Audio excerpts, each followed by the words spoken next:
And while those are things that are worth exploring down the road, I think that those videos may be more beneficial for people once they really truly know who they are.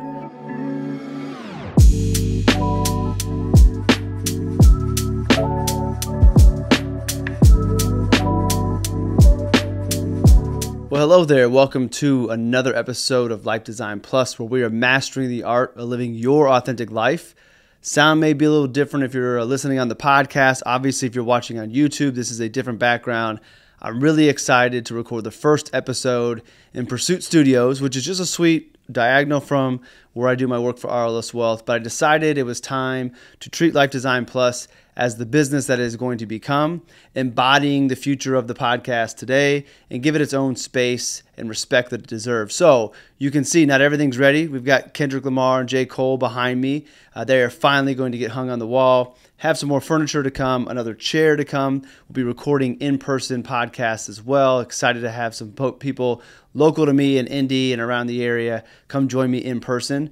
But I didn't want to wait to use this space. So the first episode in the new Pursuit Studios, it's the first new episode of the series where I'm just going to do a solo episode. So third week of the month is always going to be a solo episode. Plenty to talk about. Could highlight some daily notes. Could focus on some questions. If you are a subscriber to the daily notes, I recently have asked for you to share questions you may have and do a Q&A episode. But nonetheless, it's just going to be me. And I thought, what better subject to kick it off this episode than why do I rarely talk about money? I'm a financial advisor by career. I have clients that I work with. I deal with money and investing all of the time. I've got the phrase spirit, mind, body, and money as we seek to find that alignment. Yet I spend most of the time talking about spirit, mind, and body and very little about money. And why is that? You wouldn't expect it from a financial advisor, and you wouldn't expect it that would be very little of the subject matter we discuss because it's a part of the important phrase. And living your authentic life does require us to have a handle of our finances, and finances will always come a part of it. We can't escape money. Well, the reason I spend very little time talking about money because I think the other areas are more important.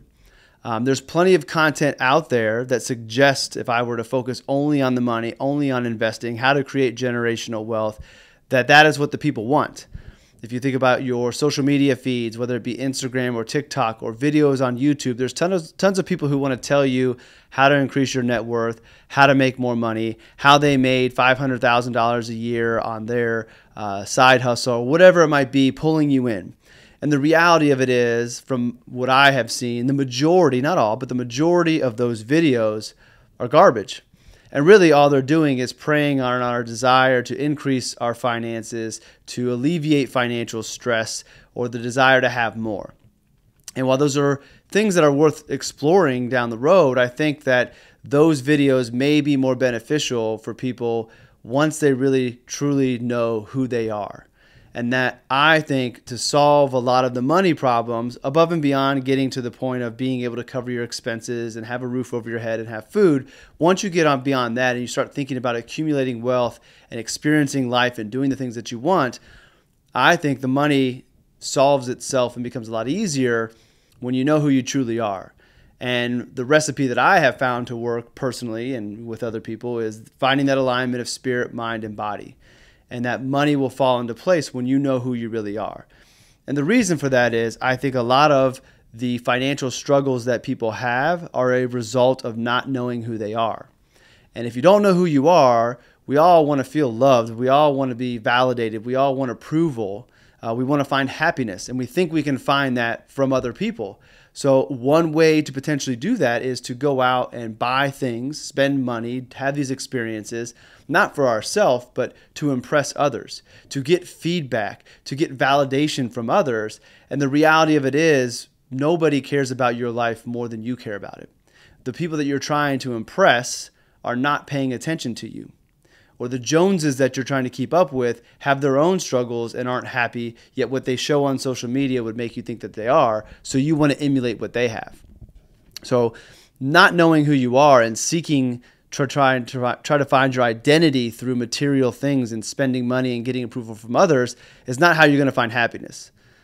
keeping up with the Joneses, buying things that you want, retail therapy, you feel bad about yourself, so you think going to buy a new pair of shoes or a new car or something on those lines is going to make you feel happy. It might in the very, very short term. You get the little dopamine kick and you feel better, but then it all settles back down and you're still empty, because really what you want to do is you want to find your self-worth. You want to know who you really are. And then that's where the happiness comes from. So I don't want to spend a lot of time talking about money and strategy and accumulating wealth until you know who you really are. And then when you know who you are, you found your authentic self, you know what your authentic life looks like, then we can bring money to the table and it will all fall into place. You'll know where you need to allocate your dollars, and the overspending that you might be suffering from today, trying to find that validation from others, goes away, because you don't need the validation from others. All the validation you need is from within. And then your family, your spouse or your partner or your kids and your extended family, those people are important as well. But even then, your internal happiness is more important than getting the validation from them, because you can get validations from people who love you, but still not be yourself and not be happy. And you're still going to be in the same situation as if you're trying to get that validation from strangers. So to me, it is much more important to figure out who you are.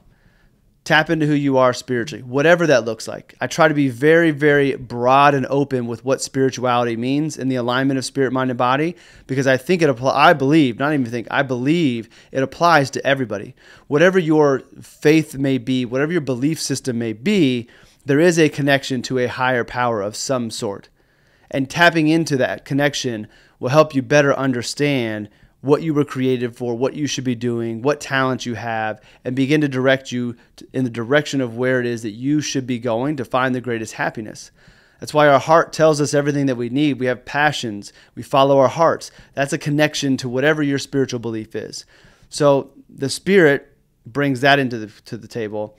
The mind is a very, very powerful thing, as you've heard me write about numerous times. We need to have control over our mind from the standpoint of we are controlling our thoughts. We are shifting it more towards the energy of what it is that we want to attract, and trying to recognize when we begin to attract things we don't want, it's because we're thinking about those things and it brings us to us. And I know that sounds crazy, but just think about the examples in your own life. When have you ever had something successful happen when you were thinking negatively the whole time? And when have you ever had anything happen bad that you were thinking positive all the time? It doesn't. And you've experienced that yourself. Somewhere in your life you can find it. And the more you think about that, the more you realize that your thoughts do create a lot of your environment. They create a lot of your reality, which ultimately shapes the way you view life. And there are optimistic people and there are pessimistic people. I would always encourage you to tilt to the optimistic side, because I think it's a better way to live life and more good things happen to you. Luck happens to fall your way when you tend to look at things in a more positive way and expect good things to happen. Not always an easy thing to do, which is why it's important to focus on that. Understand, do you have the mindset that you need to live the life that you really want? And if not, how can you get it there? Some of it may be some self-work. Maybe you need to work with a professional to help you get there. But getting control of your mind and knowing that your thoughts do create more of your reality than you realize is an important understanding. And then the body component of it. You need to be able to live this great life that you're going to be creating for yourself and bringing to yourself. So taking care of your body. We only get one body, and usually we are reactive to fixing things that go wrong rather than trying to prevent that. So taking care of your body, keep it in alignment with your mind and your spirit, is a good recipe for finding out who you really are. And once you know that, then you go to the financial planning software. Then we can talk about numbers. Then we can talk about, well, where do we need to put our money? How much money do I need to save? How much money do I need to live? How should I be investing? Where should I be allocating my dollars? Should it be going into traditional investment? Should I be investing in myself?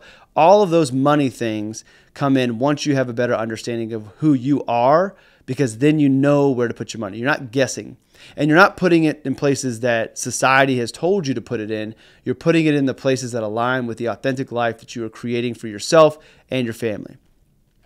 I also have another belief of why money comes towards the end is I do believe when you find your authentic self and your authentic life, money begins to take care of itself. And I know if you're in a situation where finances aren't where you want them to be, that may be a hard thing, or maybe not something you believe because it's not what you're experiencing. But bear with me for a second.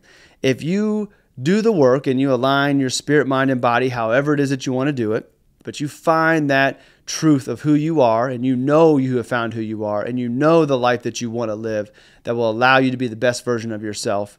When you begin to walk that path, you're going to be doing the things that bring you the greatest joy. And usually the things that bring you the greatest joy are the things that you're best at. And it's not a coincidence. You enjoy to do the things that you're best at, which ends up bringing the best version of yourself out to everybody else. And when you're your best version of yourself and you're doing things better than anybody else can do, usually finances follow.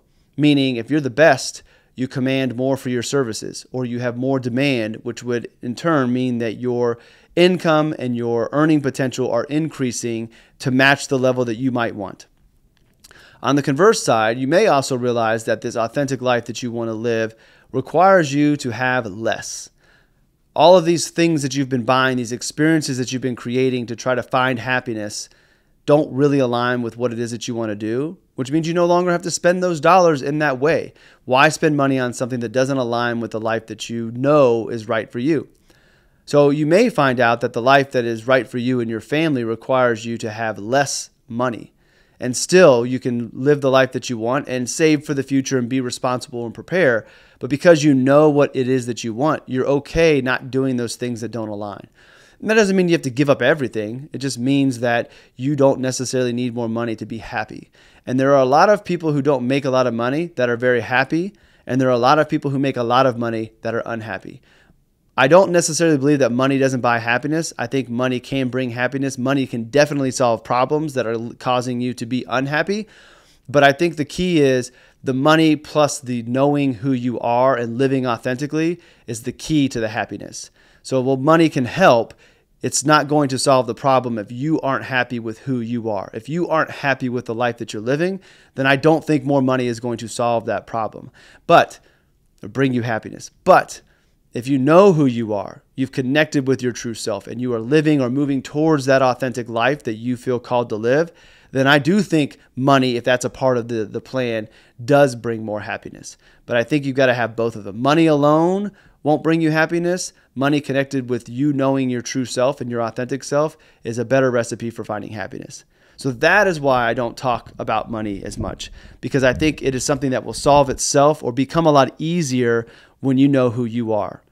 And for the most part, there are limited things we can do with our money. There's limited ways to invest. There's limited ways to increase your income. There's a lot more that we can do when we control who we are and knowing who we are. Doing the work to keep that alignment once you find it, and maintaining that. Understanding when you begin to fall out of alignment and be able to bring yourself back in. To me, the foundation is that alignment of spirit, mind, and body to find your authentic self, to find the authentic life. And once you find that, now you can really go dive into the numbers to create whatever wealth it is that you need for your authentic life. And then one of these days, I'll talk about my personal journey of overcoming kind of not a scarcity mindset, but a money script that I've written about, that making more money a goal of yours is not necessarily a greedy thing. So that is something that once you find your authentic life, you may realize that, hey, my authentic life requires me to make more money. And for some of us, myself in the past, that was an uncomfortable thought to have. I'll share more of that in a future solo episode. But today I wanted to really hammer home the reason I'm not talking about money as much as other financial advisors, and even though it's a part of the spirit, mind, body, and money alignment, is because I do believe it is the least important, with the caveat being you're able to cover your living expenses. You have a house, you're able to have food, put clothes on your back. Then when you are thinking about the next levels of building wealth, spend the time figuring out who you are, spend the time figuring out the life that you want, and then go bring the money to the equation. So that is why it's last. And I believe there are a lot of people who don't know who they are, and I want to plant as many seeds as I can. So for me, talking about spirit, mind, and body, and mindset, and creativity, and all these other topics that have nothing to do with money directly is my way of helping more people try to find themselves. And when they find themselves and they know their authentic self, the money becomes a lot easier, and I can bring that back in on the back end. So that is why I don't talk a lot about money. Thank you for joining me on this first solo episode. I'm excited to get this studio built out, excited to get people in here, and excited to continue to do these solo episodes. If there's something that you have a question about or you want to see a topic, drop it in the comments. Let me know. Shoot me an email. Shoot me a DM. I'm not hard to find. I obviously have unlimited topics to think about. I write a daily note, so I could pick any of my daily notes and come in here and talk more about it. And sometimes I may do that. But if there's something that you want to know more about or you have a question about, I would love to hear it and see if I can help you figure out the answer for yourself through one of these episodes. So with that, I will let you get going. So I want to thank you for joining me on this episode. And more importantly, I want to thank you for joining me on my pursuit. It is an honor to be a part of yours, and let's keep pursuing.